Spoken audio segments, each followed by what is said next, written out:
في الفترة الأخيرة بدأنا نشوف ناس قيمتهم بتقل مع الزمن ورجولتهم بتتمسح، وحرفيا تحس ان هم ما لهمش فايدة.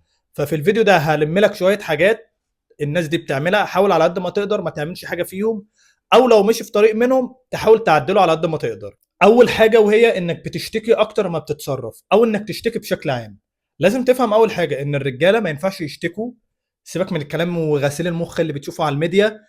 حتى لو كان ابوك، اختك، امك، صاحبتك، مراتك، خطيبتك، مديرك في الشغل بيقول لك ان ده عادي، فلا، ده مش عادي. انا مش هقول لك ما تعملش ده مرتين ثلاثه، انت ما تعملوش اصلا. تمام. الرجاله عامه بطبعهم ان هم بيحلوا المشاكل، والرجاله دايما بيكون عندهم اراء ويعني ايه وحل للمشاكل في كل حاجه. ما تقلقش، انت ربنا خلقك كده. بس ما تعيش الوهم ان الموضوع ده مش معايا. خلاص، حتى لو انت حاسس ان انت وصلت لحته سد ومفيش حل، اقفل بقك، ما تتكلمش. ما تروحش تحكي مشاكلك لحد. في ناس بتروج لك وتقول لك لو عايز تحكي احكي لصاحبك، احكي لحد.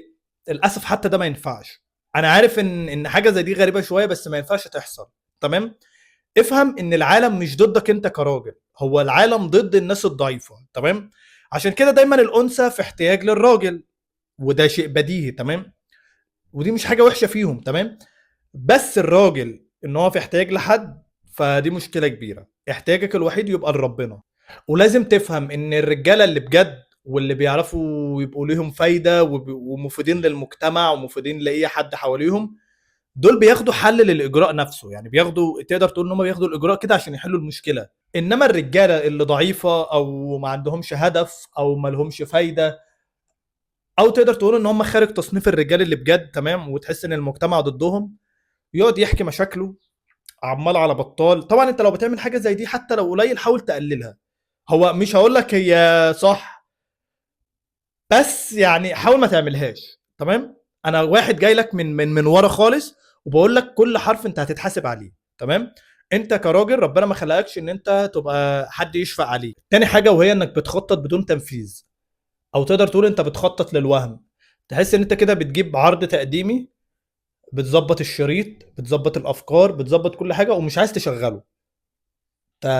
طب انت بتعمله ليه؟ طب خلاص، وفر بقى المجهود اللي انت بتقعد تفكر فيه والحاجات اللي بتقعد تفكر بيها، للمثل الخطط، وانا الاسبوع اللي جاي هعمل كذا، وان شاء الله لما انجح هبقى كذا. خلاص وفر بقى الحاجات دي لحاجه تانية. فكر في اخرتك. فكر مثلا في اي حاجه تانية. ما خلاص بقى، ما هو انت مش بتنفذ. يعني تقدر تقول كده ان انت بقالك اسبوع، اسبوعين، شهر، سنه، سنتين، ثلاثه، عمال تخطط، وبقالك سنين زي ما انت. زي اللي بيقول لك ايه، انا همسك دايت من بكره. الكلمه دي بيقولها من امتى؟ بقاله مثلا 20 سنه مثلا. في الحاله دي انت محتاج لك تربه وتنط فيها، يعني ده احسن لك. فاهم؟ لان انت كمان يعني المشكله مش في انك ما بتضيع، انت المشكله معاك وقت وبتضيعه على حاجات انت مش هتنفذها. طب بتفكر فيها ليه؟ حاجه كمان وهي انك بتعتمد على الستات في ان هي تسليك، ترويك عاطفيا، ماديا. انت هنا يا اسطى مش محتاج ست، انت محتاج مدير يدير لك هو حياتك. لازم تفهم ان العالم ما بيحترمش الشخص او الراجل عامة اللي محتاج انقاذ. انت اللي مفروض مهمتك في الحياة، ربنا خلقك انت اللي بتقدم ده، مش انت اللي تحتاجه. انت ممكن تاخد مثلا كلمة حلوة، ماشي، تشجيع، ماشي، الكلام ده من بنت عادي على فكرة، بس ما يبقاش ده كل ده هدفك. والجملة دي لازم تفهمها كويس قوي. الراجل اللي بيبقى محتاج حد ينقذه او يساعده دايما، طبعا مرة مرتين ثلاثة في حاجات معينة ماشي، انما اللي محتاج ده على طول العالم ما بيحترموش وما بيرحموش ومش هياخد الانقاذ ده. انت مش طفل او انثى عشان حد يعمل معاك كده. حاجة كمان وهي انك بتتجنب تواجه مشاكلك. دايما تقعد تقول مديري في الشغل هو اللي وحش، ابويا وامي هم السبب، هم اللي ما جابوليش شقه، هم اللي خدوا فلوسي، هم اللي مش عارف عملوا معايا ايه، المجتمع هو اللي مش عارف ايه، الستات دايما هي اللي وحشه، مش عارف ايه، وهكذا. وطول عمرك تتكلم بالحاجات دي، انما انت ما عندكش اي خطأ خالص. تحب افاجئك بقى؟ عارف لو كل ده حقيقه، برضه دي مهمتك انت. انت اللي تصلح حياتك، محدش مجبر هيصلح لك حياتك. اقول لك على حاجه، بما فيهم ابوك مش مجبر ان هو يصلح لك حياتك، حتى لو كان هو السبب. هتعمل ده انت اللي حياتك هتتحسن، مش هتعمله وهتقعد تقول اصل المجتمع واصل ابويا عمل واصل. انت الخسران في النهايه. الرجاله المفيده اللي بتفيد المجتمع او بيفيد نفسه او بيفيد اللي حواليه، حتى لو المشاكل اللي حصلت دي مش بايده برضه هيصلحها. طبعا انا هنا ما بقولكش روح خد بنت ليها مش عارف ايه وعالجها انت، مش ده اللي انا اقصده. انا بتكلم في المشاكل بتاعتك انت. انت دلوقتي محطوط في ظرف غصب عنك مش بايدك، صلحه انت خلاص، مفيش حل تاني. ممكن تمنع ان هو يحدث تاني في المستقبل، ممكن. انما هتقعد بقى تلوم المجتمع، هتلوم ابوك وامك، هتلوم مش عارف الظروف، صدقني انت كده مثير للشفقه. ومش عايز اقول لك الراجل اللي بيكون مثير للشفقه الناس بتبص له ازاي، الرجاله قبل الستات. حاجه كمان وهي انك ما بتكونش منضبط لما بتكون لوحدك او ما فيش حد رقيب عليك. بمعنى انت دلوقتي مثلا قعدت في شقه لوحدك، ايه الوضع بقى؟ وريني. انت دلوقتي ما بقاش في ضغوطات، دلوقتي بقى ما فيش حد شايفك.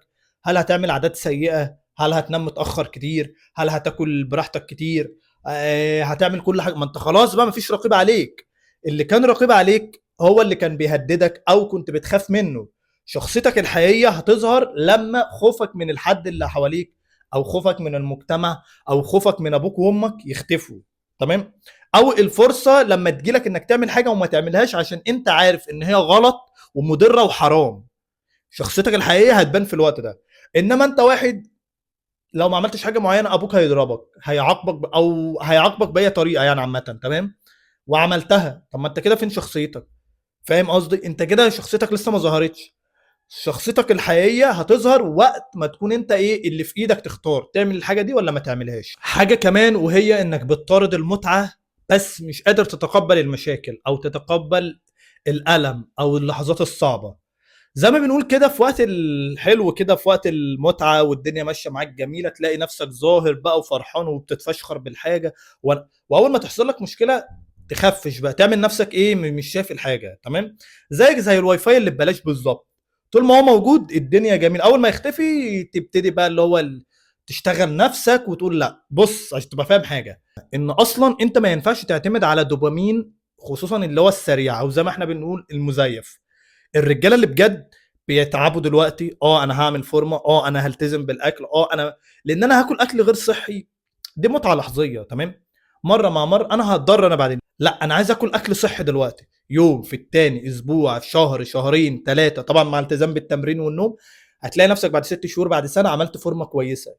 دي بقى الدوبامين اللي بجد، ده الدوبامين اللي هيفضل قاعد معاك كل ما تبص في المرايه لجسمك ده، كل ما تخش الجيم تشيل وزن تقيل، لما تنزل مع صحابك وتبقى انت الوحيد اللي بتروح جيم او انت الوحيد اللي ملتزم بالتمرين والاكل. هنا بقى الثقه اللي بجد بتيجي، الفرحه اللي بجد، ده الدوبامين اللي بجد. الرجاله اللي ما عندهمش هدف او ما لهمش قيمه في المجتمع او المجتمع ما بيحترمهمش، دايما بيعتمدوا على الدوبامين اللحظي، زي ما قلت لك، لحظه شهوه، لحظه اكل، لحظه اي حاجه عامه بتاخد فيها سعاده لحظيه. حاجه كمان وهو انه بيتكلم كتير بدون تنفيذ، زي مثلا اللي بيقعد يحلم. هو مفيش مشكله، حاجه حلوه تقعد تقول انا في المستقبل هيبقى معايا كذا، انا ان شاء الله قريب هاخد لغه وهبقى جامد وهشتغل كول سنتر واقبض نص مليون دولار بقى والكلام دوت، تمام؟ وبعد ما تيجي الفتره دي، والله حتى قبلها، تلاقي نفسك ثابت، يعني زي ما انت محلك سر. او مثلا انا هعمل كذا لما تيجي الظروف المناسبه، انا هنزل جيم لما يتوفر معايا فلوس اجيب اكل كويس، وهكذا بقى. وعود بلا هدف. والمشكله انك عارف من جواك انك مش هتنفذها. لازم تفهم ان انت لو شخص بتعمل حاجه من الحاجات دي، او دي طبعك او دي طريقتك بشكل عام، ان المجتمع مش هيرحمك. الراجل اللي ليه قيمه بجد بيجرب، حتى عارف لو ما وصلش لحاجه بس على الاقل خد الخطوه. مش بقول لك بقى تطوير ذات وبحفزك، لا، بس انا بفهمك الراجل اللي بجد بيعمل ايه. حته انا هعمل إيه؟ ما تقولش الجمله احسن، لما ان شاء الله تعملها ابقى اقول انا عملت كده. لما ان شاء الله تنفذ الحاجه وتوصل للحاجه اللي انت بتقول انا هعملها، ابقى اقول انا عملت كذا وكذا وكذا. انما قبل ما تنفذ صدقني الكلام ملوش لازمه، لان شكلك انت اللي هيبقى وحش لما ما تعملش الحاجه دي. حاجه كمان وهي انك مش بتقدم حاجه ليها قيمه. مش بقول لك ببلاش، ما عندكش مثلا مهارة تتعلمها وتشتغل بيها بحيث ان انت تفيدني حتى لو هتاخد مني انا فلوس.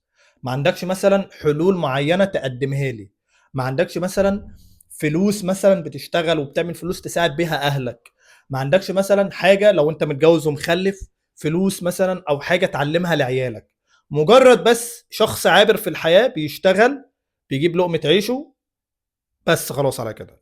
مشاعر ماشيه على الارض، بتعمل اي حاجه الكائنات الحيه كلها بتعملها. انت كده ما فرقتش عن اكتر من 99% من الرجاله اللي حوالينا. تمام؟ عشان تبقى متميز لازم تجتهد، لازم تضيف حاجه. انت لو مش بتقدم شيء مفيد فللاسف انت لا شيء. حاجه كمان وهي انك عارف انك من جواك بتضيع حياتك، وعارف ان حياتك ماشيه غلط، وعارف اللي انت فيه ده مش صح، وعارف ان في حلول كتيره، بس انت مختار اقل حاجه. يعني انت دلوقتي لو ظبطت وخدت القرار ونزلت جيم، انت عارف انك هتعمل فورمه كويسه، حتى لو ما بتاكلش، حتى لو ما بتنامش كويس، بس انت بتختار الحل السهل اللي هو لا ان شاء الله لما تيجي الظروف، اصل انا ورايا مش عارف ايه، اصل مش، وهكذا. انت عارف من جواك انك بتتحجج. تمام؟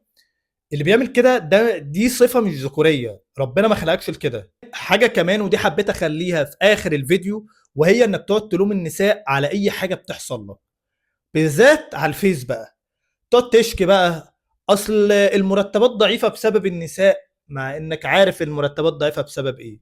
اه هما ممكن يبقوا جزء من المشكله، بس انت عارف الكسل كله جاي منين. تمام؟